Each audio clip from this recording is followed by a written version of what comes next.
जय हिंद साथियों, मैं बबलू धाकड़ स्वागत करता हूं आप सभी का धरणीधर एग्रो क्लासेज के ऑनलाइन प्लेटफॉर्म पर। साथियों, आज हम चर्चा करने वाले हैं प्लांट पैथोलॉजी के अंदर विभिन्न फसलों में लगने वाले जो रोग होते हैं उनके रोगजनक के बारे में हम चर्चा करने वाले हैं। जो हमारी सबसे पहली फसल होगी वो होगी राइस। राइस के अंदर जो हमारे सिलेबस के अंदर जो 5-6 जो बीमारियां दे रखी हैं उनके बारे में हम चर्चा करते हैं। तो आइए स्टार्ट करते हैं राइस के बारे में। तो राइस के बारे में हमारे सिलेबस में जो डिजीज दे रखी है वो कितनी दे रखी है? 5 डिजीज दे रखी है। इनके बारे में हम चर्चा करते हैं कौन कौन सी दे रखी है। तो सबसे पहले इनके नाम देख लेते हैं हम। सबसे पहले दे रखा है इसके अंदर राइस का झुलसा रोग या चावल का झुलसा रोग। चावल का झुलसा रोग, इसके बारे में हमको देखना है। नंबर सेकंड की बात करें तो नंबर सेकंड हो जाएगा हमारे भूरा पत्ती धब्बा रोग। भूरा पत्ती धब्बा रोग, जिसको हम इसको ब्राउन लीफ स्पॉट डिजीज के नाम से भी जानते हैं। नंबर थर्ड की बात करें तो नंबर थर्ड हो जाएगी टुगरू रोग। टुगरू रोग नंबर थर्ड हो जाएगी टुगरू रोग, ठीक है ना। नंबर फोर्थ की बात करें तो नंबर फोर्थ हो जाएगी जीवाणु अंगमारी, ठीक है ना। नंबर फिफ्थ की बात करें तो नंबर फिफ्थ हो जाएगी इसमें धान का खेरा रोग। ये इन 5 डिजीज हमारे सिलेबस के अंदर दे रखे हैं। इन 5 के बारे में हमको देखना है, ठीक है ना। इनमें से हम फर्स्ट बात करें 1 से लेकर जो 4 तक की जो बीमारियां हैं ये हमारे डिजीज के नाम से जानी जाती है। और जो खेरा रोग जो होता है ये फिजियोलॉजिकल डिसऑर्डर के कैटेगरी में आता है, लेकिन हमारे सिलेबस में इसको डिजीज के अंदर ही रखा है। डिजीज जो होती है वो मेनली 3 कारकों से हो सकती है। एक तो होती है बायोटिक फैक्टर यानी कि जैविक कारकों से, दूसरी होती है मध्य जैविक यानी कि वो हमारे दोनों का काम करते हैं, बायोटिक का भी काम करते हैं और एबायोटिक का भी काम करते हैं। जैसे हम बात करें वायरस हो गया और वायरॉइड होता है जो इंटरमीडिएट का काम करते हैं, यानी अगर इन्वायरमेंट में खुले पड़े रहेंगे तो वो हमारे एबायोटिक फैक्टर कहलाएंगे। अगर जैसे उसको लिविंग ऑर्गेनिज्म कोई सा भी मिल जाता है तो वो वहाँ पर जाकर सर्वाइव करने लग जाते हैं, वृद्धि करने लग जाते हैं और प्लांट को नुकसान पहुंचाने लग जाते हैं, तो वो एक बायोटिक फैक्टर के रूप में कार्य करने लग जाते हैं उस कंडीशन में, ठीक है ना। तो जो धान का जो खेरा रोग होगा ये हमारे एबायोटिक फैक्टर के अंदर आ जाएगा, या फिर हम कह सकते हैं ये जो धान है, धान के अंदर जो खेरा रोग होगा जो जिंक की कमी से होता है और ये फिजियोलॉजिकल डिसऑर्डर होता है, ठीक है ना। इतना हमें पता होना चाहिए। उसके बाद में हम नेक्स्ट थोड़ा और आगे बढ़ते हैं। जो धान का जो झुलसा रोग होता है इसका रोग कारक का क्या नाम होता है? तो इसका जो रोग कारक जो होता है वो साथियों वो होता है, जो धान का जो रोग कारक या झुलसा रोग जो होता है वो होता है पायरिकुलेरिया। ये किससे होता है? तो पायरिकुलेरिया ओराइजी ये होता है। पायरिकुलेरिया ओराइजी नामक कवक से होता है। ये क्या है? तो कवक होता है, ठीक है ना। ये हमें याद रखना है।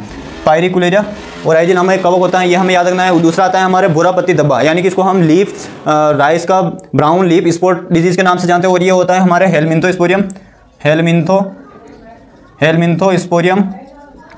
हेलमिंथोस्पोरियम ओराइजी के नाम से जिसको जाना जाता है। तो ये जो भूरा पत्ती धब्बा जो रोग होता है वो हेलमिंथोस्पोरियम ओराइजी नामक कवक से होता है, ये हमें याद रखना है। और इसी रोग की वजह से बंगाल के अंदर बंगाल फेमान आया था, ये हमें याद रखना है। 1943 के अंदर आया था, ये भी हमें याद रखना है, जिसकी वजह से कई सारे लोग वहाँ पर मारे गए थे, ये हमें याद रखना है, ठीक है ना। ये इसके कुछ इंपॉर्टेंट फैक्ट है जो एग्जाम के अंदर पूछा जाता है। सीधे पूछ लिया जाता है कि बंगाल फेमान किसकी वजह से आया था? तो बंगाल अकाल इसकी वजह से आया था, ये हमें याद रखना है, ठीक है ना।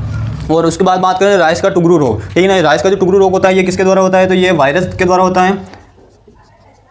ये किसके द्वारा होता है? तो टुगरू रोग जो होता है वायरस के द्वारा होने वाला रोग होता है। लेकिन एक याद रखना, हम इसके बाद में जितने भी क्रॉप के अंदर वायरल डिजीज पड़ेंगे उनमें जो वेक्टर होगा वो ज़्यादातर या तो थ्रिप्स होगा या फिर सफ़ेद मक्खी होगा या फिर एफिड होगा। इन तीनों में से कोई ना कोई एक होगा। लेकिन इस केस में याद रखना, जो धान का जो टुगरू रोग होता है ये होता तो वायरस के द्वारा होता है, लेकिन इसको जो फैलाने का जो काम करता है वो एक इंसेक्ट करता है।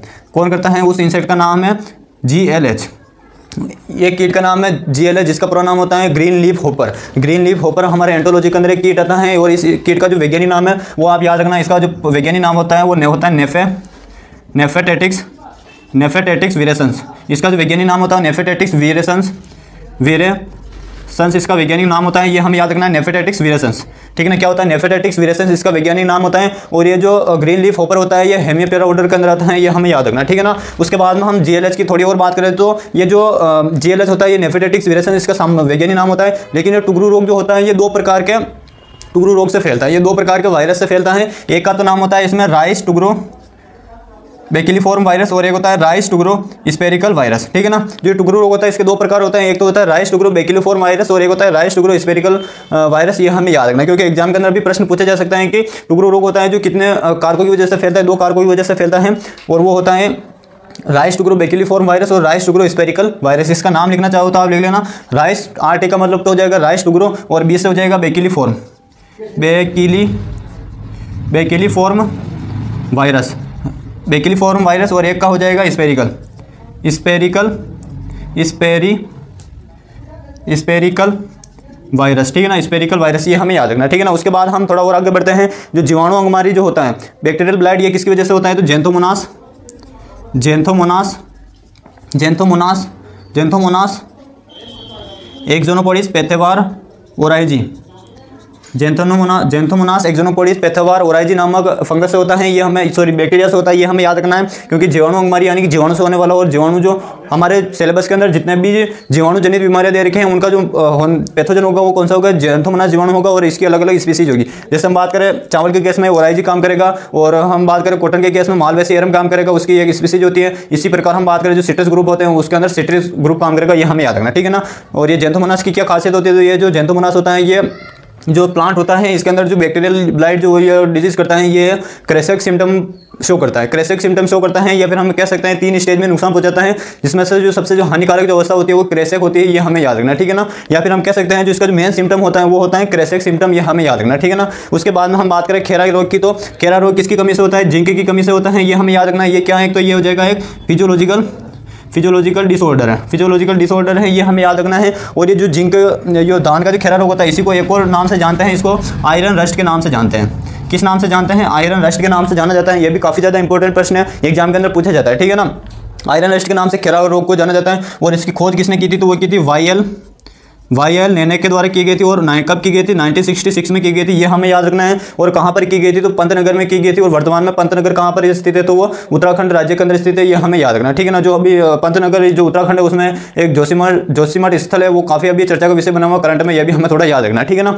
तो वाई.एल. नेनेक ने की थी, कब की थी, 1966 में की थी। अब इसको हमें ट्रीटमेंट किस प्रकार से करना चाहिए, तो इसका जो ट्रीटमेंट होता है वो हमें जिंक सल्फेट ZnSO4 7H2O यानी कि हमें जिंक सल्फेट डालकर इसको कंट्रोल कर सकते हैं, जिसमें जिंक सल्फेट के अंदर जो जिंक पाई जाती है वो 33% पाई जाती है, ये हमें याद रखना, ठीक है ना। वो लगभग जो सल्फर होती है वो लगभग 17.8% के आसपास पाई जाती है, ये भी हमें याद रखना है। तो इसी के साथ में हमारे जो भी धान के जो मेन इंपॉर्टेंट जो डिजीज़ हैं वो कंप्लीट होते हैं, और इसके अंदर जो भी सिम्टम बनते हैं वो मैंने इसके पहले वाले सेशन में बता दिया था। कहीं पे भी अगर ब्लास्ट आ जाता है तो उसका अर्थ क्या होता है, तो वो मैंने आपको बता दिया था। जो जलसनाकार होता है, जली हुई आकृति का दिखाई देना, और पत्ती धब्बा के अंदर में क्या होता है, तो इसके अंदर पत्तियों पर अलग अलग भूरे रंग का स्पॉट दिखाई देने लगता है, जिससे प्रकाश संश्लेषण की क्रिया कम होने लगती है और उत्पादन गिरने लगता है, ये हमें याद रखना है, ठीक है ना। उसके बाद में टुगरू रोग की बात करें तो ये वायरल डिजीज होता है। वायरस के अंदर क्या होता है, तो क्लोरोसिस होने की संभावना सबसे ज़्यादा रहती है।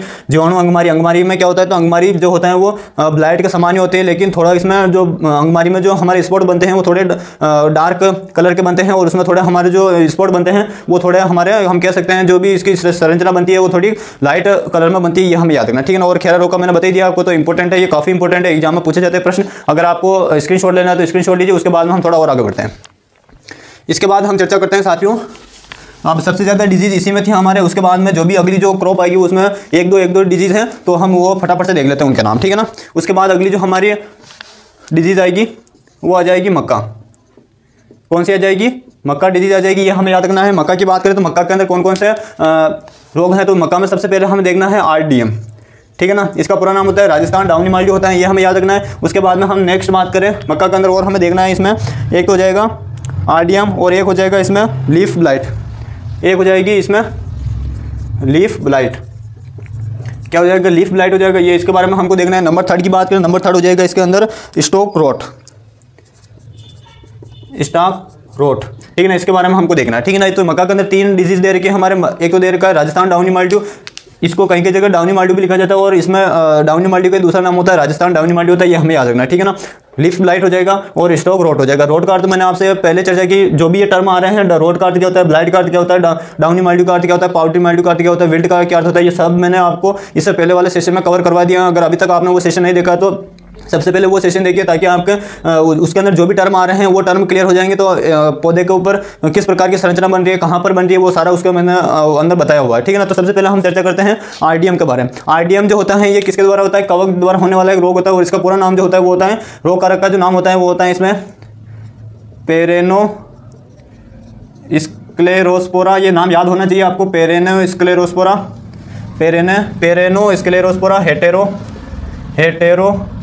हेटेरोपोगोनी, पेरेनोस्क्लेरोस्पोरा हेटेरोपोगोनी इसका नाम है, ये हमें याद रखना है। और ये क्या है, तो ये कवक होता है, ये भी हमें याद रखना है, ठीक है ना।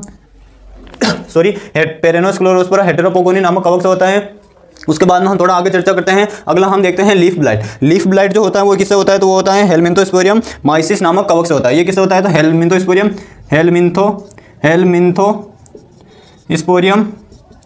हेलमिंथोस्पोरियम माइसिस ये किससे दो होता है? तो हेलमिंथोस्पोरियम माइसिस नामक कवक से होता है। ये हमें याद रखना है, ये क्या है? तो ये कवक है, ठीक है ना, कवक है।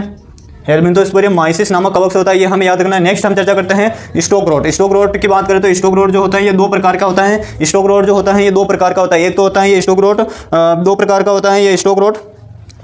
एक तो होता है बैक्टीरियल जो स्टोक रोट जो होता है, एक तो होता है बैक्टीरिया से होने वाला स्टोक रोट और एक होता है इसमें फंगस से होने वाला स्टोक रोट, ठीक है ना। इतना सा आपको याद रखना है। जो स्टोक रोट जो होता है वो होता है स्टोक का अर्थ होता है रोट का अर्थ होता है सड़न, और जो सड़न जो पैदा होती है दो प्रकार से होती है। एक तो बैक्टीरिया से होती है, बैक्टीरियल स्टोक रोट होता है, और एक होता है फंगल स्टोक रोट होता है। ये हमें याद रखना है, ठीक है ना। अब इसका हम रोग कारक की बात करें तो इसका जो रोग कारक जो होता है वो कौन सा होता है? तो इसका जो रोग कारक होता है वो होता है इरविनिया कैरोसो होगा। इसका जो रोग कारक होता है वो होता है इरविनिया कैरोसो होगा,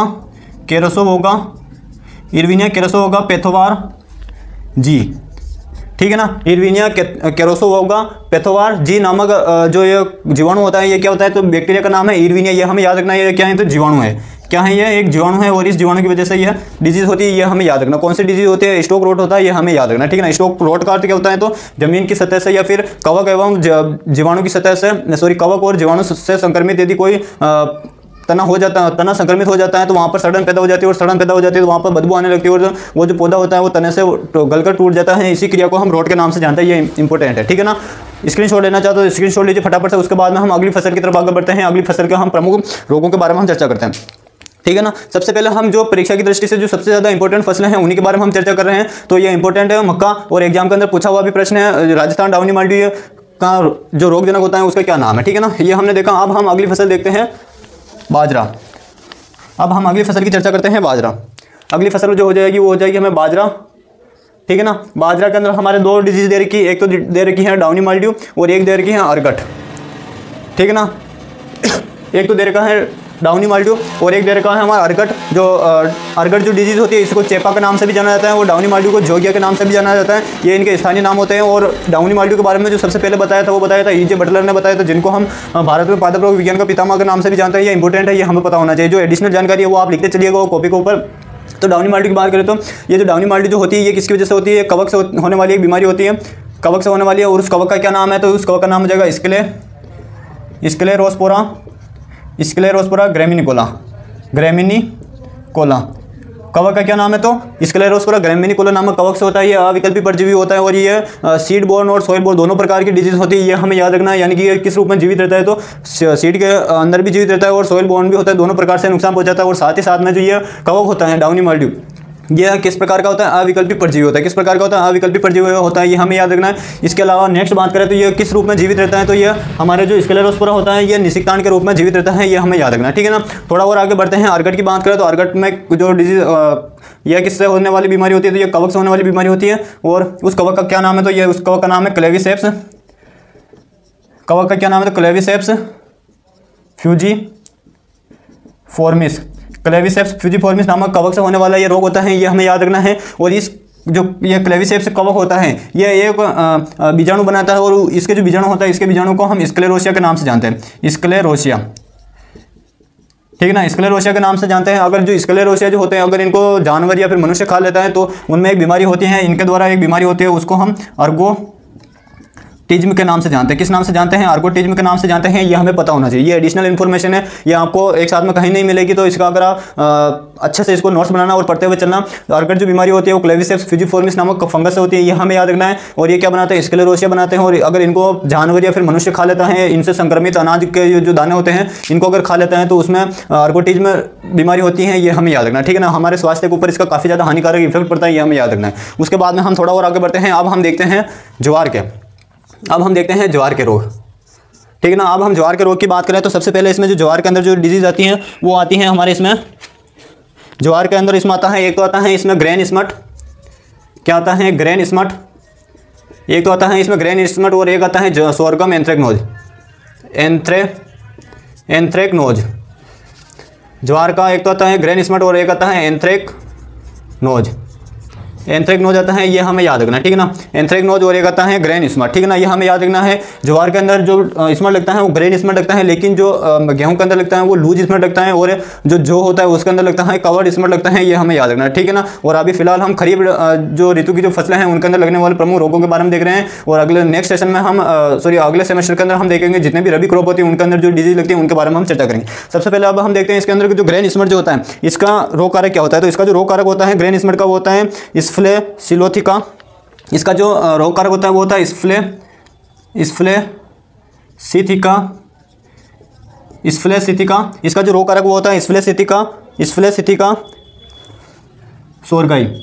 सोरगी, ठीक है ना। इसका जो रोग कारक होता है वो क्या होता है, तो स्फ्लेसिथिका सोरगी होता है। और जो ज्वार होता है इसको हम इंग्लिश में किस नाम से जानते हैं, सोरगम के नाम से जानते हैं, तो उससे नाम याद रखना स्फ्लेसिथिका सोरगी नामक ये कवक होता है। ये स्फ्लेसिथिका क्या है, तो ये हमारे कवक होता है, ये हमें याद रखना, ठीक है ना। उसके बाद में हम एंथ्रेक्नोज की तरफ बढ़ते हैं। एंथ्रेक्नोज का जो वैज्ञानिक जो पैथोजन है उसका नाम हो जाएगा कोलेटोट्राइकम ग्रेमिनिकोला। क्या हो जाएगा, ये कवक होता है कोलेटोट्राइकम। कवक का क्या नाम है, तो कोलेटोट्राइकम। कवक का नाम हो जाएगा कोलेटोट्राइकम ग्रेमिनिकोला। क्या हो जाएगा, कोलेटोट्राइकम ग्रेमिनिकोला नामक कवक से होता है। ये क्या है, तो ये एक हमारे फंगस हो जाएगा, ये हमें याद रखना, ठीक है ना। तो सोरगी से याद हो जाएगा आपको ग्रेन स्मट, क्योंकि इंग्लिश में हम ज्वार को सोरगम के नाम से जानते हैं। और जो ग्रेमिनिकोला होता है ये ग्रेमिनिकोला इन सभी की फैमिली होती है, यानी कि कुल होता है, तो उससे हम याद रख लेंगे। जो एंथ्रेक्नोज होता है वो किससे होता है, कोलेटोट्राइकम ग्रेमिनिकोला नामक फंगस होता है, ये हमें याद रखना, ठीक है ना। अगर आप इसका स्क्रीनशॉट लेना चाहते हो तो स्क्रीनशॉट लीजिए। उसके बाद में हम और आगे बढ़ते हैं।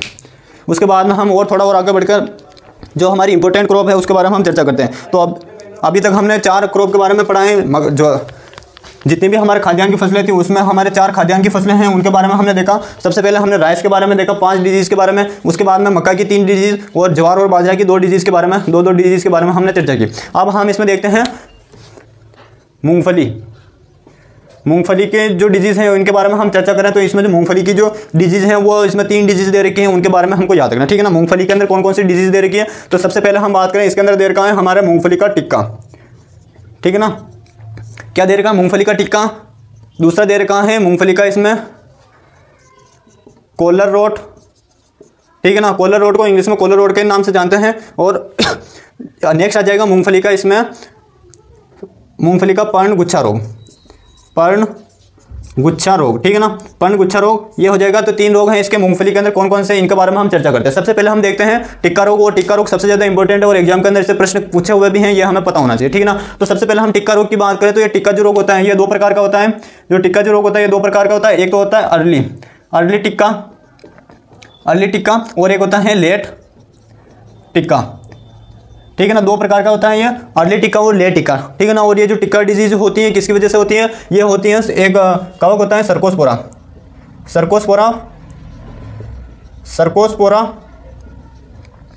और ये किससे होती है, सर्कोस्पोरा। इन दोनों में कॉमन नेम है सर्कोस्पोरा, ठीक है ना। सर्कोस्पोरा नामक कवक से होती है, लेकिन इसके अंदर जो स्पीसीज है सर्कोस्पोरा की वो दोनों में अलग अलग आती है। जैसे हम बात करें जैसे अर्ली टिक्का की बात करें तो जो ये होता तो सर्कोस्पोरा से, लेकिन इसकी स्पीसीज अलग होती है। ये होता है सर्कोस्पोरा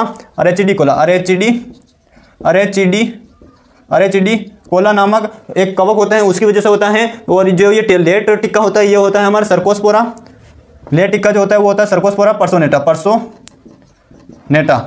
ठीक है। पर्सोनेटा नामक कवक से होता है, ये हमें याद रखना। अब इसको हम याद कैसे रखेंगे, तो ये तो कॉमन है, ये तो आपको याद रखना ही पड़ेगा सर्कोस्पोरा। उसके बाद में हम अरेचिडी कोला और पर्सोनेटा की बात करें तो अर्ली को हम अगेती के नाम से जानते हैं और लेट को हम पछेती के नाम से जानते हैं। तो दोनों का आगे का अक्षर, दोनों का आगे का जो एक शब्द है वो उठा लेना। ए से हो जाएगा अरेचिडी कोला और पी से हो जाएगा पर्सोनेटा, ये हमें याद रखना। और किस प्रकार का कवक है ये मैं आपको बता देता हूँ। ये हमारे ड्यूटेरोमाइसीटीज के अंदर आने वाला कवक है और ये निषिक्तांड के रूप में जीवित रहता है। और ये हमें 2-3 बातें इसके बारे में पता होनी चाहिए थोड़ा। और उसके बाद हम आगे बढ़ते हैं। उसके बाद हम देखते हैं कोलर रोड के बारे में। कोलर रोड किससे होता है, तो ये एस्परजिलस नाइगर या इसी को कई जगह नाइजर भी लिखते हैं, तो कंफ्यूजन नहीं होना है क्योंकि इंग्लिश टर्म में नाइगर और नाइजर दोनों की मीनिंग एक ही आ जाती है, ठीक है ना। तो ये किससे होता है, एस्परजिलस नाइगर नामक कवक से होता है। और कोलर रोड के अंदर क्या होता है, तो मैंने रोड का अर्थ आपको बताया था। रोड का अर्थ क्या होता है, सड़न में क्या होता है, रोड में क्या होता है, तो ये जो हमारा पौधा होता है, ये जो पौधा होता है, ये पौधा क्या होता है, भूमिगत जो तना होता है, भूमि की सतह से क्या होता है, सड़कर टूट जाता है और टूटकर गिर जाता है नीचे की तरफ। और जो भी हमारे पौधे होते हैं वो पीले पड़ने लग जाते हैं, उनकी वृद्धि रुक जाती है क्योंकि जाइलम और फ्लोएम बिल्कुल अवरुद्ध हो जाते हैं इसमें। तो उस कंडीशन में ये पूरा पौधा पीला पड़ जाता है और धीरे धीरे बिल्कुल ही नष्ट हो जाता है। ये हमें याद रखना। और किसकी वजह से होता है? एस्परजिलस नाइगर नामक कवक से होता है। ये एस्परजिलस क्या है? तो कवक होता है और ये कवक लगता है भंडारण में। एस्परजिलस फ्लेवस जो अफ्लाटॉक्सिन उत्पन्न करता है वो भी उसके अलग अलग टॉक्सिन सब्सटेंस पैदा करता है, जैसे B1 करता है, B2 करता है। एस्परजिलस की एक और स्पीसीज होती है जो G1 G2 नामक एक सब्सटेंस पैदा करती है अफ्लाटॉक्सिन, जिसमें से सबसे जो हानिकारक जो होता है वो B1 हमारे अफ्लाटॉक्सिन होता है। ये हमें याद रखना, ठीक है ना। उसके बाद हम चर्चा करते हैं पर्ण गुच्छा रोग की। पर्ण गुच्छा रोग की बात करें तो ये किसके द्वारा होता है? तो ये वायरस के द्वारा होने वाला एक वायरस के द्वारा होने वाला रोग होता है। और इस वायरस का जो पूरा नाम होता है इंडियन पीनट क्लम्प वायरस।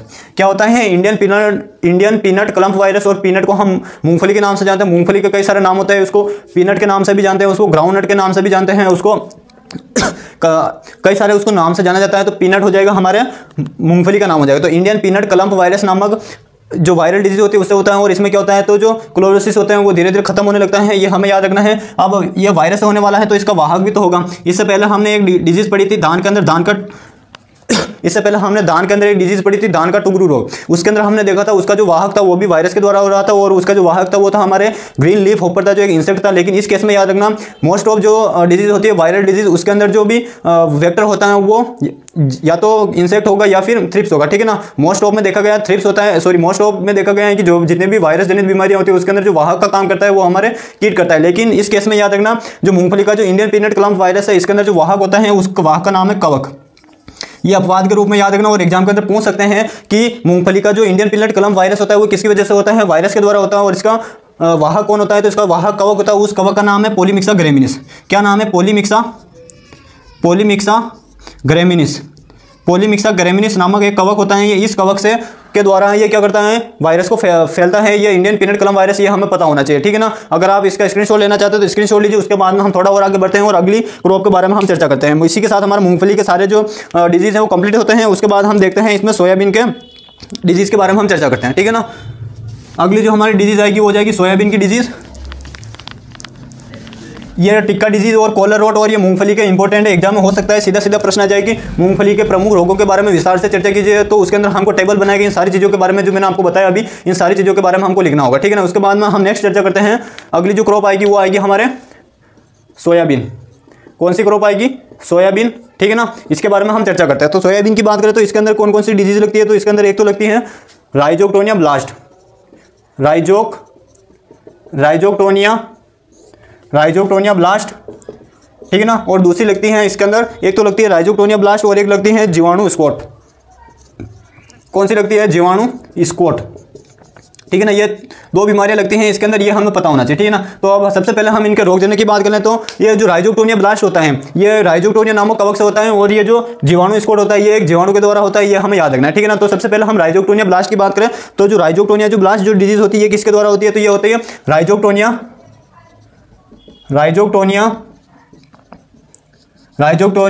सोलेनी नामक एक कवक होता है, उसके माध्यम से होने वाली बीमारी होती है। कौन सी? Rhizoctonia blast. ये हमें याद रखना, ठीक है ना। तो ये आप इसी से याद रख लेना राइजोक्टोनिया। अगर आपको मान लीजिए किसी स्पीसीज का किसी का पैथोजन पता नहीं है तो उस केस में हमें क्या करना है? तो उस केस में आपको याद रखना है जैसे आपको डिजीज का नाम तो एग्जाम के अंदर क्वेश्चन में दे रखा होगा, लेकिन अगर आपको यह पता नहीं है ये किस स्पीसीज से हो रही है, कवक से हो रही है, जीवाणु से हो रही है, तो उसमें आप केवल लिखा जाना कि कवक जनित बीमारी है, अविकल्पी है और ये हमारे दिसिकांड के रूप में जीवित रहता है। तो उसमें भी आपका पूरा तो आंसर सही नहीं होगा, लेकिन उसमें आपको बिल्कुल ही नंबर नहीं मिलते, लेकिन उसमें से कुछ नंबर हो सकता है 1.5-2 नंबर आपको उसमें से मिल जाए, ठीक है ना। तो ये राइजोक्टोनिया सोलेनी से होता है। और अगर ये वाला याद नहीं रहे सोलेनी तो याद रख लेना राइजोक्टोनिया स्पीसीज नामक कवक से होता है। ये हमें याद रखना, ठीक है ना। उसके बाद में हम जीवाणु स्पॉट की बात करें तो जीवाणु जो स्पॉट होता है वो होता है ज़ैंथोमोनास फेजुलाई। ये जो हमारा डिजीज होता है ये होता है ज़ैंथोमोनास। ये जो हमारी डिजीज होती है ये होती है हमारे ज़ैंथोमोनास फेजियोलाई। ये होता है हमारे ज़ैंथोमोनास फेजियोलाई वेराइटी सोजेंस नामक जीवाणु से होता है। ये हमें याद रखना, ठीक है ना। जीवाणु स्पॉट ज़ैंथोमोनास फेजियोलाई वेराइटी सोजेंस से होता है। ये हमें याद रखना है। अब जो ये ज़ैंथोमोनास जो बैक्टीरिया होता है इसकी 2-3 पॉइंट आपको याद रखना है। पहला तो ये जो ज़ैंथोमोनास जो जीवाणु होता है ये किस प्रकार का होता है? तो ये एकल कशाभिका वाला होता है, ये हमें याद रखना है। नंबर 2 बात करें ये किस प्रकार का होता है? ग्राम निगेटिव टाइप का बैक्टीरिया होता है। नंबर 3 बात करें जो ज़ैंथोमोनास होता है ये किस प्रकार का होता है? सॉइल बोर्न, यानी कि मृदा के अंदर रहकर ये पाया जाता है। ये हमें याद रखना है, ठीक है ना। तो ये 3 पॉइंट आपको याद रखना है ज़ैंथोमोनास के बारे में। सॉइल के अंदर पाया जाता है, एकल कशाभिका वाला है और ग्राम निगेटिव टाइप का है। और एक याद रखना ये किस प्रकार का है? छड़ाकार जीवाणु है, ये हमें याद रखना, ठीक है ना। तो इसी के साथ में हमारे जंतुमोनास से संबंधित जो भी अन्य जानकारी थी वो ये कंप्लीट होती है। स्क्रीनशॉट लेना चाहते हो तो स्क्रीनशॉट लीजिए, उसके बाद में हम थोड़ा और आगे बढ़ते हैं, ठीक है ना। अब अगली क्रॉप देखते हैं हम। अगली जो हमारी क्रॉप आ जाएगी वो आ जाएगी इसके अंदर हमारे अरहर। अरहर के अंदर एक ही आपके सिलेबस के अंदर डिजीज दे रखी है, लेकिन हम 2 डिजीज के बारे में देखेंगे जो काफ़ी इंपॉर्टेंट है, ये हमें पता होना चाहिए, ठीक है ना। इसके अंदर अरहर की बात करें तो अरहर के अंदर नंबर फर्स्ट तो आ जाएगी हमारे अरहर का मोजेक रोग, ठीक है ना। अरहर का मोजेक रोग, और ये कौन सा मोजेक हो जाएगा तो स्टरलेट मोजेक, ठीक है ना, स्टरलेट मोजेक। और नंबर सेकंड आ जाएगा इसके अंदर अरहर का उकठा रोग। कौन सा? अरहर का उकठा रोग, ये हमें याद रखना है।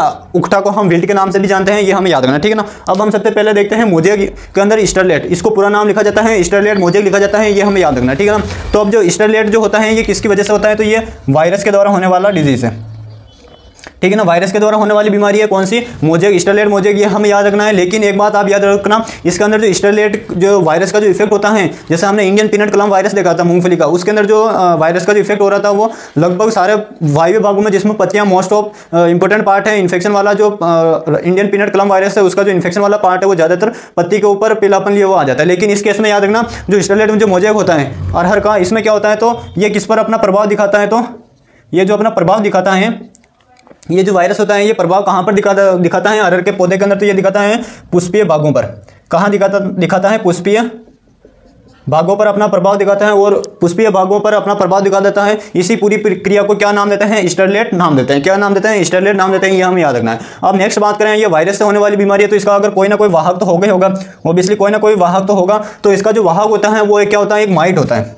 क्या होता है? माइट होता है, ये हमें याद रखना है। माइट क्या है तो ज़्यादातर मैंने आपसे पहले बताया था, ज़्यादातर केस में वायरस से होने वाली जितनी भी बीमारियां होती है वो कीटों से फैलती है, जिसके अंदर मोस्ट ऑफ सफेद मक्खी आता है, एफिड आता है और एक आता है थ्रिप्स आता है। लेकिन 2 का याद रखना है। एक का मैंने बताया था इंडियन पीनट क्लम वायरस जो कवक से फैलता है, जिसका इंडियन पीनट क्लम वायरस होता है वो उसका वेक्टर कवक होता है, पॉलीमिक्सा ग्रेमिनिस नामक कवक से फैलता है। और जो अरहर का स्टरलेट मोजेक जो डिजीज होता है यह होता तो वायरस द्वारा, लेकिन इसका जो वाहक होता है वो माइट होता है। और ये माइट का जो वैज्ञानिक नाम है वो याद रखना है एकेरिया केजानी,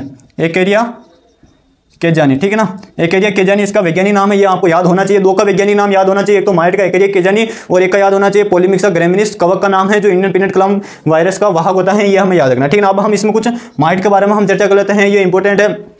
जो कीट होते हैं, कीट और माइट के अंदर थोड़ा हम डिफरेंट देख लेते हैं। तो हो सकता है कई बार आपसे नॉर्मल ऐसे प्रश्न पूछा जाए कि माइट के अंदर कितनी जोड़ी टांगें पाई जाती है, तो माइट के अंदर याद रखना ये जो माइट होता है इस माइट के अंदर 4 जोड़ी टांगें पाई जाती है। लेकिन जो इंसेक्ट होता है, कीट होता है, कीट के अंदर 3 जोड़ी टांगें पाई जाती है। जो अग्रवक्ष, मध्यवक्ष और पश्चवक्ष में एक जोड़ी टांगें पाई जाती हैं। और इसमें कितनी जोड़ी टांगें पाई जाती है? 4 जोड़ी टांगें पाई जाती है। कीट का जो शरीर होता है वो 3 भागों में विभक्त होता है, शीर्वक्ष और उदर में विभक्त होता है। लेकिन जो माइट होता है इसका जो शरीर होता है वो 2 भागों में शिरोवक्ष व उदर में विभक्त होता है, ये हमें याद रखना, ठीक है ना। तो ये 2 पॉइंट इंपॉर्टेंट है। ये शिरोवक्ष उदर में विभक्त होता है, ये 3 भागों में विभक्त होता है, यानी कि हम कह सकते हैं ये 2 भागों में विभक्त होता है, ठीक है ना। 3 जोड़ी टांगें पाई जाती है, 4 जोड़ी टांगें पाई जाती है। और एग्जाम में कई बार इससे प्रश्न पूछे जा सकते हैं क्योंकि ये माइट से रिलेटेड कुछ बातें हमें याद रखनी है, ठीक है ना। उसके बाद में हम चर्चा करते हैं उकठा रोग। उकठा रोग में क्या होता है तो ये किस पर प्रभाव डालता है तो ये संवहन ऊतक पर प्रभाव डालता है। संवहन ऊतक जिसके अंदर वेस्कुलर टिश्यू, जिसकी बात करें हम जाइलम फ्लोएम आता है और मेनली ये फ्लोएम के अंदर डालते हैं। और फ्लोएम को यदि हम काट कर देखते हैं, पौधे को अगर तने को काट कर देखते हैं तो उसमें एक वर्णक पाया जाता है, मिलेनिन वर्णक पाया जाता है जो काले रंग का हो जाता है। ये इसके पहचानने का सिम्टम होता है, ये हमें याद रखना। और ये किसके द्वारा होता है तो ये फ्यूजेरियम, ये किसके माध्यम से होता है तो ये फ्यूजेरियम कवक से होता है, ठीक है ना। फ्यूजेरियम नामक कवक से होता है, ये हमें पता होना चाहिए, ठीक है ना। तो ये दोनों इंपॉर्टेंट आपके सिलेबस में केवल मोजेक दे रखा है, तो मोजेक के बारे में ये इतनी सारी चीज़ें आपको पता होनी चाहिए जो मैंने आपको बताया, ठीक है ना। इसका फटाफट से आप स्क्रीनशॉट लीजिए। उसके बाद में हम अगली फसल की ओर आगे बढ़ते हैं। अगली जो फसल आ जाएगी वो आ जाएगी हमारे अगली जो फसल आ जाएगी वो हमारे आ जाएगी उड़द। अगली जो हमारी क्रॉप आएगी वो आएगी उड़द, मूंग और मोठ। इन तीनों का एक ही डिजीज दे रखी है, उसके बारे में हम चर्चा करते हैं, ठीक है ना। अरहर की इंपॉर्टेंट है, मैं आपसे बार बार बोल रहा हूँ, अरहर के बारे में आपको पता होना चाहिए। उड़द, मूंग और एक हो जाएगा मोठ, इन तीनों का एक ही डिजीज दे रखी है, उसके बारे में हम देखते हैं। तो इनकी जो डिजीज है वो हो जाएगी कौन सी? Web blight. कौन सी हो जाएगी? Web blight. कौन सी डिजीज हो जाएगी? वेब ब्लाइट, ये हमें याद रखना है। इसका नाम सबसे पहले इंपॉर्टेंट है, ये नाम याद होना चाहिए कि हो सकता है सीधे सीधे एग्जाम में प्रश्न पूछ लिया जाएगी वेब ब्लाइट किस फसलों के अंदर होती है, तो ये होते हैं उड़द, मूंग और मोठ के अंदर होती है, ये हमें याद होना चाहिए, ठीक है ना। उसके बाद हम इसका पैथोजन के बारे में हम चर्चा करते हैं। तो इसका जो पैथोजन जो होता है वो होता है इसका राइजोक्टोनिया सोलानी, इसका पैथोजन होता है। कौन होता है? राइजोक्टोनिया सोलानी इसका पैथोजन होता है, रोग कारक होता है, जो कवक होता है राइजोक्टोनिया, और वेब ब्लाइट को और किस नाम से जाना जाता है, तो ये भी याद रखना है, इसको राइजोक्टोनिया ब्लाइट के नाम से भी जाना जाता है। जो वेब ब्लाइट जो होता है इसी को राइजोक्टोनिया ब्लाइट के नाम से भी राइजोक्टोनिया ब्लाइट के नाम से भी जाना जाता है, ये हमें पता होना चाहिए, ठीक है ना। इसी के साथ में हम नेक्स्ट क्रॉप की तरफ आगे बढ़ते हैं, और अगली जो फसल आ जाएगी वो आ जाएगी हमारे अरंडी। अगली जो फसल आ जाएगी वो कौन सी हो जाएगी, अरंडी, और अरंडी के अंदर जो दे रखा है वो हो जाएगा जीवाणुय अंगमारी, जीवाणु अंगमारी।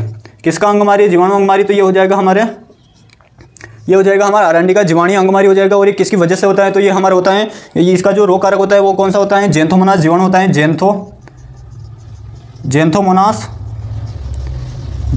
जीवाणु इसका रोग कारक होता है। ज़ैंथोमोनास पूरा नाम लिखना चाहो तो ज़ैंथोमोनास, और इसका जो अरंडी का जो वैज्ञानिक नाम होता है वो क्या होता है, रिसिनस क्यूमिनस होता है। क्या होता है, इसको हम इंग्लिश में किस नाम से जानते हैं, केस्टर के नाम से जानते हैं, केस्टर के नाम से जानते हैं, ठीक है ना। और इसका जो वैज्ञानिक नाम होता है वो होता है रिसिनस क्यूमिनस होता है। क्या होता है, रिसिनस क्यूमिनस। उसी आधार पर जीवाणु तो हो जाएगा ज़ैंथोमोनास, और इसकी जो स्पीसीज हो जाएगी वो हो जाएगी ज़ैंथोमोनास रिसिमोनस, ठीक है ना।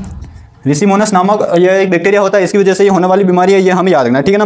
कौन सी हो जाएगी, जीवाणु अंगमारी, तो ज़ैंथोमोनास रिसिमोनस हो जाएगा। हो सकता है ये जो रिसिमोनस है यहाँ पर आपको कुछ अलग टर्म मिल जाए, लेकिन बैक्टीरिया का नाम यही रहेगा ज़ैंथोमोनास, ठीक है ना। रिसिमोनस की जगह हो सकता है आपको रिसिक्यूमिनस ऐसा कुछ टर्म मिल जाए, तो उसमें कंफ्यूजन नहीं होना है आपको, ये रिसी शब्द तो आगे मिलेगा, ठीक है ना, क्योंकि इसका जो साइंटिफिक नेम होता है वो रिसिनस क्यूमिनस होता है, ये हमें याद रखना, ठीक है ना। इसी के आधार पर इसका स्पीसीज का नामकरण किया गया। उसके बाद हमारा अगली जो क्रॉप आती है वो आती है ग्वार। अगली जो क्रॉप आती है कौन सी आती है, ग्वार आती है, ठीक है ना। कौन सी क्रॉप आती है, गंवार आती है। गंवार की बात करें तो गंवार के अंदर दो डिजीज इंपॉर्टेंट है, एक तो हो जाएगी गंवार के अंदर इसमें जीवाणु अंगमारी, इसी के अंदर आ जाएगी जीवाणु अंगमारी। जीवाणु अंगमारी किसकी, जीवाणु अंगमारी, तो ये हो जाएगी हमारे गंवार की जीवाणु अंगमारी। और दूसरी डिजीज आ जाएगी इसके अंदर, गंवार के अंदर अल्टरनेरिया ब्लाइट, अल्टरनेरिया ब्लाइट, ठीक है ना। अल्टरनेरिया ब्लाइट आ जाएगा, ये हमें याद रखना, ठीक है ना। अब हम देखते हैं सबसे पहले जीवाणु अंगमारी का साइंटिफिक नेम क्या है, और इसका अल्टरनेरिया ब्लाइट है, इसका रोग कारक क्या है, ठीक है ना। सबसे पहले हम देखते हैं जीवाणु अंगमारी। जीवाणु अंगमारी की बात करें तो इसका जो पैथोजन होगा वो कौन सा हो जाएगा, ज़ैंथोमोनास, ठीक है ना। ज़ैंथोमोनास बैक्टीरिया तो है ही है, ज़ैंथोमोनास जीवाणु तो है ही है, ज़ैंथोमोनास एक्सोनोपोडिस पैथेवार। अब यहाँ आकर हमको रुकना है, ठीक है ना। इसका जो रोग कारक है जीवाणु अंगमारी, जो गंवार है, इसका जो वैज्ञानिक नाम है वो इसका जो ये पैथोजन है वो हो जाएगा ज़ैंथोमोनास एक्सोनोपोडिस पैथेवार। अब इसमें इसकी कौन सी स्पीसीज काम करती है यहाँ पर, तो जो गंवार जो होती है इसका जो साइंटिफिक नेम जो होता है वो होता है साइमोप्सिस टेट्रागोनोलोबा। क्या होता है इसका साइंटिफिक नेम याद रखना है, साइमोप्सिस टेट्रागोनोलोबा। क्या होता है, साइनोप्सिस टेट्रागोनोलोबा, ठीक है ना। तो इसका जो स्पीसीज हो जाएगी वो हो जाएगी ज़ैंथोमोनास एक्सोनोपोडिस पैथेवार साइनोप्सिस, क्या हो जाएगी, साइनोप्सिस, ठीक है ना। तो ज़ैंथोमोनास एक्सोनोपोडिस पैथेवार साइनोप्सिस इसका रोग कारक का नाम हो जाएगा। इसी प्रकार अल्टरनेरिया ब्लाइट की बात करें तो इसका जो रोग कारक हो जाएगा वो हो जाएगा अल्टरनेरिया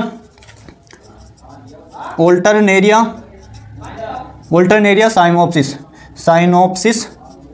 इसका ये रोग कारक का नाम हो जाएगा, ये हमें याद रखना, ठीक है ना। इसी के साथ में हमारी यहाँ पर 5 फसलों के जो रोग कारक है वो कंप्लीट होते हैं। उड़द, मूंग और मोट का एक कॉमन है, कौन सा हो जाएगा, वेब ब्लाइट, जिसको हम राइजोक्टोनिया ब्लाइट के नाम से भी जानते हैं, और इसका जो रोग कारक होता है राइजोक्टोनिया सोलेनाई होता है, ये हमें याद रखना, ठीक है ना। उसके बाद में नेक्स्ट आता है अरंडी या केस्टर, जिसका जो रोग डिजीज का नाम है वो हो जाएगा जीवाणु अंगमारी, ज़ैंथोमोनास रिसिमोनस से होता है, और गंवार के अंदर 2 है, जीवाणु अंगमारी और अल्टरनेरिया ब्लाइट, ये हमें याद रखना, ठीक है ना। और ज़ैंथोमोनास एक्सोनोपोडिस पैथेवार साइमोप्सिस और अल्टरनेरिया साइनोप्सिस, ये इसका साइंटिफिक के नेम के आधार पर हमें इसका डिजीज का नाम याद रखना, ठीक है ना। इसी के साथ अगर इसका स्क्रीनशॉट लेना चाहते हैं तो स्क्रीनशॉट लीजिए, उसके बाद में हम आगे बढ़ते हैं। नेक्स्ट हम चर्चा करते हैं साथियों, इसके अंदर अगली जो हमारे क्रॉप है वो हो जाएगी तिल, और इसका जो वैज्ञानिक नाम होता है वो होता है सिसेमम। इसका जो वैज्ञानिक नाम होता है वो सिसेमम से स्टार्ट होता है, ये हमें याद रखना, ठीक है ना। उसके बाद में हम बात करते हैं जो सिसेमम होता है, इसका जो अंदर डिजीज लगती है वो कौन सी लगती है, एक तो लगती है फाइलोडी। कौन सी लगती है, फाइलोडी लगती है, इसके बारे में हमको पता होना चाहिए। और भी लगती है, जैसे हम बात करें इसके अंदर एक रोड बीमारी भी लगती है, स्टेम रोड लगती है, वो हमें पता होना चाहिए। तो इसमें सबसे पहले हम फाइलोडी की बात करें तो फाइलोडी किससे होती है, तो ये होती है पीपीएलओ से। किससे होती है, पीपीएलओ। इसका पूरा नाम क्या होता है, तो ये इसका जो अन्य नाम होता है वो होता है माइकोप्लाज्मा। क्या होता है, माइकोप्लाज्मा। तो आपसे जो प्रश्न पूछा जाएगा वो पूछा जाएगा कि फाइलोडी किसकी वजह से होती है, या तिल के अंदर जो माइकोप्लाज्मा से होने वाली बीमारी कौन सी हो जाएगी, तो वो हो जाएगी हमारे फाइलोडी बीमारी हो जाएगी। अब इसके अंदर क्या होता है, तो ये किसको प्रभावित करता है, तो ये जो फाइलोडी जो होता है ये किसको प्रभावित करता है, तो ये जो पुष्पीय जो भाग होते हैं, पुष्पीय भाग को ये ऊपर अपना प्रभाव डालते हैं, और ये पुष्पीय भाग किसमें बदल जाते हैं, ये जो होते हैं पुष्पीय भाग होते हैं पत्ती सदृश संरचना, या सॉरी यह है जो हमारे लीफ लाइक संरचना या स्ट्रक्चर में बदल जाता है, लीफ लाई स्ट्रक्चर में बदल जाते हैं, या फिर पत्ती सदृश संरचना में बदलना पुष्पीय भागों का क्या कहलाता है, फाइलोडी कहलाता है। ये हमें याद रखना, ये इसका मुख्य सिम्टम होता है। जैसे हमने बात की थी अरहर के अंदर, हमने जो अरहर का जो स्टेलेट मोजेक था उसके अंदर हमने देखा था, उसके अंदर स्टेलेट का अर्थ क्या होता है, तो पुष्पीय भागों का बंदी हो जाना क्या कहलाता है, स्टेलेट कहलाता है। ये हमें याद होना चाहिए। और उसमें क्या होता है, पुष्पीय भागों पर अपना इफेक्ट डालता है। इसी प्रकार ये जो फाइलोडी होता है ये भी पुष्पीय भागों पर अपना इफेक्ट डालता है, ये हमें याद होना चाहिए, ठीक है ना। इसके बाद थोड़ा और आगे बढ़ते हैं हम। इसमें ये याद रखना आप पीपीएलओ से होने वाला है। और एक होता है बैंगन के अंदर लघु पत्ती रोग, वो भी किसकी वजह से होता है, फाइलोडी की वजह से होता है। उसके अंदर भी जो पुष्पीय भाग होता है वो किस में बदल जाता है, लीफ लाइक स्ट्रक्चर में बदल जाते हैं। यहाँ पर हम कह सकते हैं जो भी पुष्पीय भाग हो गए वो पत्तियाँ उसके अंदर मुड़ जाती हैं, ये हमें याद रखना, ठीक है ना। तो ये फाइलोडी का जो इंपॉर्टेंट है वही हम पढ़ेंगे। पूरे सारे डिजीज़ के बारे में हम जो शेष बच जाएंगे उसको हम नेक्स्ट सेशन में कवर करेंगे। फिलहाल हम इस सेशन के अंदर जो एग्जाम पर्पज है, जो इंपॉर्टेंट डिजीज़ है उन्हीं के बारे में हम चर्चा कर रहे हैं, ठीक है ना। तो ये होता है तिल का फाइलोडी, ये हमें पता होना चाहिए। उसके बाद में नेक्स्ट हमारी जो क्रॉप आती है वो आती है कपास। कौन सी आती है, कॉटन, ठीक है ना। कॉटन, कॉटन के वैसे तो हमारे सिलेबस के अंदर 4 डिजीज दे रखी है, लेकिन उनमें से हम केवल 3 डिजीज के बारे में विस्तार से चर्चा करेंगे, ठीक है ना। कॉटन की जो हमारे सिलेबस में कितनी दे रखी है, 4 डिजीज दे रखी है, लेकिन इनमें से हम 3 डिजीज के बारे में चर्चा करेंगे, क्योंकि एग्जाम बिल्कुल नज़दीक है और हमें केवल सबसे पहले उन चीज़ों पर फोकस करना है जो एग्जाम पर्पज से सबसे ज़्यादा इंपॉर्टेंट डिजीज होती है, उन पर सबसे ज़्यादा हमें फोकस करना है, ठीक है ना। और दूसरी चीज़ों को हमने को छोड़ना है, जो हाँ जिससे हमारा टाइम भी बचे और हम अधिक से अधिक याद हो सके चीज़ें। तो कपास के अंदर हम 3 डिजीज देखेंगे। सबसे पहले हम देखेंगे कपास की विल्ट। कौन सी डिजीज देखेंगे, कपास की विल्ट। दूसरी देखेंगे हम कपास की कोणीय अंगमारी, कोणीय अंगमारी, कोणीय अंगमारी, ठीक है ना। पहले हम देखेंगे विल्ट, नंबर 2 चर्चा करेंगे कोणीय अंगमारी, और नंबर 3 आ जाएगा इसके अंदर कपास के अंदर। नंबर 3 जो डिजीज आएगी वो आ जाएगी इसके अंदर कपास का विल्ट हो जाएगा, जीवाणु अंगमारी, और तीसरा हो जाएगा लीफ कर्ल, लीफ कर्ल, ठीक है ना। ये तीनों इंपॉर्टेंट है। एक आता है इसके अंदर रूट रोट आता है, जो इतना ज़्यादा इंपॉर्टेंट है नहीं, उसका मैं आपको किसकी वजह से होता है वो नाम बता दूंगा आपको, ठीक है ना। सबसे पहले हम चर्चा करते हैं विल्ट की। विल्ट की देखें तो ये किससे होता है, कवक से होने वाली बीमारी है। किससे होने वाली है, कवक से बीमारी, कवक जनित बीमारी है। और ये जो किस कवक से होती है, तो ये जो इसका जो नाम है वो हो जाएगा फ्यूजेरियम, फ्यूजेरियम, फ्यूजेरियम नामक कवक से होता है, फ्यूजेरियम। इसका जो पूरा नाम होता है वो क्या होता है, तो fusarium oxysporum, fusarium fusarium oxysporum variety या फिर पैथोवार, फ्यूजेरियम ऑक्सीस्पोरम पैथोवार या वेराइटी वास इन्फेक्टांस, ठीक है ना। वास इन्फेक्टांस नामक कवक से होने वाला बीमारी है ये। आप केवल फ्यूजेरियम याद रखना, फ्यूजेरियम ऑक्सीस्पोरम वेराइटी वास इन्फेक्टांस नामक जो कवक होता है उसकी वजह से विल्ट होता है। और ये जो विल्ट होता है ये सबसे ज़्यादा कौन सी मृदाओं में होता है, तो ये कौन सी मृदा में होता है, काली मृदा में सबसे ज़्यादा होता है, काली मृदा में सबसे ज़्यादा होता है, ये हमें याद रखना, ठीक है ना। क्योंकि जो कपास के लिए सबसे जो उपयुक्त मृदा होती है वो काली कपास होती है, या फिर काली मृदा ब्लैक सॉइल होती है, ये हमें याद रखना। और उसके अंदर ब्लैक सॉइल के अंदर जो कवक लगता है कौन सा लगता है, फ्यूजेरियम लगता है, ये हमें याद होना चाहिए, ठीक है ना। काली मृदा में सबसे अधिक होता है। और ये किसको इफेक्ट करता है, तो इससे पहले जब हमने अरहर का विल्ट पढ़ा था तब मैंने आपको बताया था सामान्य उत्तक को प्रभावित करता है। और सामान्य उत्तक में जो फ्लोएम वाला जो पार्ट होता है उसको अगर हम तने के पास है उसको अगर काट कर देखते हैं तो उसके अंदर एक वर्णक पाया जाता है, मिलेनिन वर्णक। कौन सा वर्णक पाया जाता है, मिलेनिन, मिलेनिन वर्णक, मिलेनिन वर्णक पाया जाता है या मिलेनिन पिगमेंट पाया जाता है। इसका ये किस प्रकार का हो जाता है, तो एक काले रंग का हो जाता है। अगर हम फ्लोएम की जो वाहिनिकाएं होती है काट कर देखते हैं तो काले रंग की हो जाती हैं, और उसके अंदर जो वर्णक पाया जाता है ये अपना कलर बदल देता है। ये इसका मेन पहचान का सिम्टम होता है, ये हमें याद रखना है, ठीक है ना। अगर इसको हमें कंट्रोल मेजर करना है तो हम क्या करेंगे, जो काली जो मृदा है इसमें कुछ और एडिशनल रूप से बाहर से कुछ दूसरी मृदा लाकर डाल देंगे, ताकि वो अपना जो काली मृदा जितनी ज़्यादा काली होगी उसके अंदर इसका जितना ज़्यादा प्रभाव रहेगा। तो हम इसमें क्या करेंगे, थोड़ा इसमें हम बाहर से कुछ दूसरी सोइल डाल देंगे तो हमारा इफेक्ट, तो जो फ्यूजेरियम इसका इफेक्ट थोड़ा कम हो जाएगा। और साथ ही साथ में कपास के लिए जो फेवरेबल जो सोइल रहती है वो कौन सी, काली मृदा तो होती है, लेकिन साथ साथ में वो कौन सी होनी चाहिए, हल्की होनी चाहिए। तो उसके अंदर हम थोड़ा पानी भी भर देंगे तो हमारे ये जो फ्यूजेरियम होगा वो थोड़ा हम इसको कंट्रोल कंडीशन में रख सकते हैं, ठीक है ना। उसके बाद में हम चर्चा करते हैं कोणीय अंगमारी, ठीक है ना। कोणीय अंगमारी को दूसरे नाम से भी जाना जाता है, जीवाणु अंगमारी के नाम से भी जाना जाता है। जो कोणीय अंगमारी होता है इसको जीवाणु अंगमारी के नाम से भी जाना जाता है। तो इसका जो रोग कारक होता है वो कौन सा होता है, तो जेंथोमोनास, जेंथोमोनास। इसका जो रोग कारक होता है वो होता है जेंथोमोनास एक्सोनोपोडिस पैथोवार माल वेसिएरम। क्या होता है, जेंथोमोनास एक्सोनोपोडिस पैथोवार मालवेसिएरम इसका पूरा नाम होता है। ये मालवेसिएरम याद रखना। मालवेसिएरम क्या है, तो कपास की जो फैमिली होती है वो क्या होती है, मालवेसी होती है, ये उससे याद रखना मालवेसिएरम, ठीक है ना। ये हमें याद रखना है। उसके बाद में थोड़ा और आगे बढ़ते हैं। तो जो ये कोणीय अंगमारी होता है, जेंथोमोनास एक्सोनोपोडिस पैथोवार मालवेसिएरम। जेंथोमोनास की क्या क्या कैरेक्टर होता है, ये मैंने आपको 4 कैरेक्टर बताया। पहला soil disease, soil borne disease है। दूसरा छड़ाकार होता है। तीसरा मैंने आपको बताया यह एक एकल कशाबिका वाला होता है और ग्राम नेगेटिव होता है, ये हमें याद रखना है, ठीक है ना। उसके बाद में हम कोणीय अंगमारी की बात करें तो ये जो कपास के अंदर जो जीवाणु नुकसान पहुंचाता है ये कौन सा स्टेज पर पहुंचाता है, 4 स्टेज में अलग अलग नुकसान पहुंचाता है। जो ये कोनिया अंगमारी होता है ये कपास के अंदर 4 अलग अलग स्टेज में नुकसान पहुंचाता है, ये हमें पता होना चाहिए। तो वो चारों अवस्थाओं के नाम क्या क्या हैं? तो पहला तो होता है इसके अंदर सीडलिंग स्टेज। सीडलिंग पहली जो अवस्था होती है सीडलिंग स्टेज होती है। दूसरी जो स्टेज होती है वो होती है एंगुलर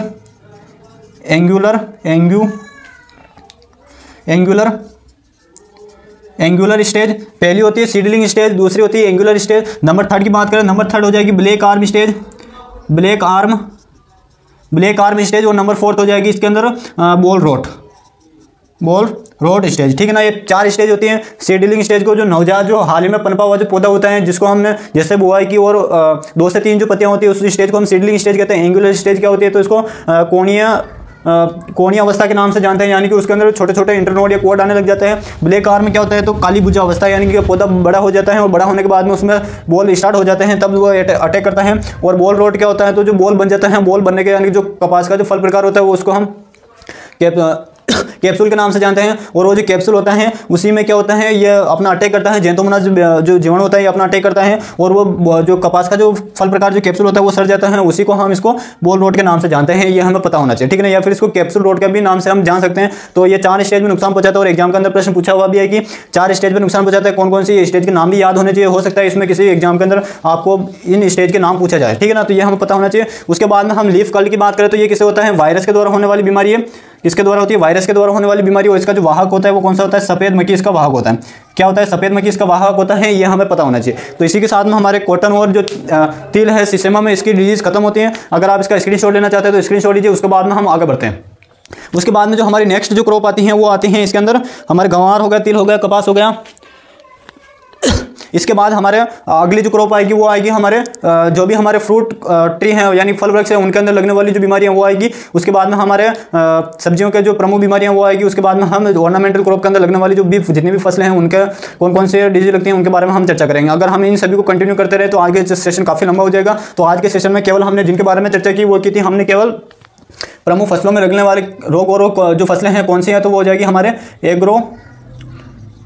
एग्रोनोमी कि जितनी भी फसलें थी जो हम खरीफ ऋतु में बुआई करते हैं जिसके अंदर हमने प्रमुख रूप से जितनी बीमारियों के बारे में चर्चा की उन सभी के एक बार हम फटाफट से रिवीजन कर लेते हैं कि हमने किस किस फसल में कितनी बीमारियों के बारे में हमने देखा। और हमारे लगभग सिलेबस के अंदर जितने भी एग्रोनॉमी की जो भी क्रॉप दे रखी हैं उनके अंदर जो बीमारियां लगती हैं वो मैंने आपको यहाँ पर उनके नाम भी बता दिए और साथ साथ में उनके जो भी रोग कारक होते हैं वो भी बता दिए और उनसे रिलेटेड कुछ जो एक आध जो पॉइंट इंपॉर्टेंट है वो भी मैंने आपको यहाँ पर बता दिया। सबसे पहले हमने यहाँ पर हमने राइस के बारे में चर्चा की थी जिसमें हमने 5 डिजीज के बारे में देखा। फिर मक्का के बारे में देखा, मक्का में हमने दो बीमारियों के बारे में देखा। फिर हमने ज्वार देखा, ज्वार के अंदर हमने 2 बीमारी देखी। फिर हमने बाजरा देखा, बाजरा के अंदर हमने 2 बीमारियों के बारे में देखा। उसके बाद में तिल देखा, तिल के बारे में हमने 1 बीमारी के बारे में चर्चा की। कॉटन के बारे में हमने 3 बीमारियों के बारे में देखा। उसके बाद हमने अरहर के बारे में देखा था। अरहर के बारे में हमने जो देखी थी वो 2 बीमारियों के बारे में देखा था। एक तो हमने स्टरलेट मोजेक और देखा था हमने एक अरहर का उगटा। उसके बाद हमने मूंगफली की बात करें तो मूंगफली के अंदर हमने 3 बीमारियों के बारे में चर्चा की थी, टिक्का डिजीज, कॉलर रोट और एक हो जाएगा हमारे मूंगफली के टिक्का डिजीज, कॉलर रोट, एक हो जाएगा हमारे इंडियन पीनट क्लम्प वायरस। ठीक है ना। इसके बाद में हमने सोयाबीन के बारे में देखा था। सोयाबीन के अंदर हमने 2 डिजीज के बारे में हमने चर्चा की थी, ये हमको पता होना चाहिए। और कोई इसके अंदर कोई क्रॉप छूट रही है क्या? एक हमने देखा था बैंगन के बारे में देखा था, हालांकि इसमें लिखा तो नहीं है लेकिन हमने फाइलोडी के बारे में इसमें चर्चा की थी। ठीक है ना। तो एग्रोनॉमी के अंदर हमने इतने सारी फसलों के अंदर हमने ये सभी डिजीज के बारे में देखा। तो लगभग हमारे इसमें से 15 से 20 डिजीज तो कवर हो चुकी हैं। अब हमारे केवल ऑर्नामेंटल और फ्रूट वाले जितने भी फल वृक्ष हैं उनके बारे में और सब्जियों के 2-3 फसलें जैसे टमाटर के अंदर कौन सी लगती है, मिर्च के अंदर और एक हो जाएगा बैंगन के अंदर कौन कौन सी लगती हैं, इनके बारे में हमको चर्चा करना। ठीक है ना। इसी के साथ में हमारा आज का सेशन कंप्लीट होता है। अगर आज का सेशन आपको अच्छा लगा है तो अपने साथियों के साथ में से ज़्यादा शेयर करें और अभी तक आपने अगर चैनल को सब्सक्राइब नहीं किया तो चैनल को सब्सक्राइब करें। और कंटेंट कैसा लगा, अगर कंटेंट अच्छा लगा है तो कमेंट में जय हिंद लिखना ना भूले। मिलते हैं नेक्स्ट क्लास में, तब तक के लिए जय हिंद जय भारत।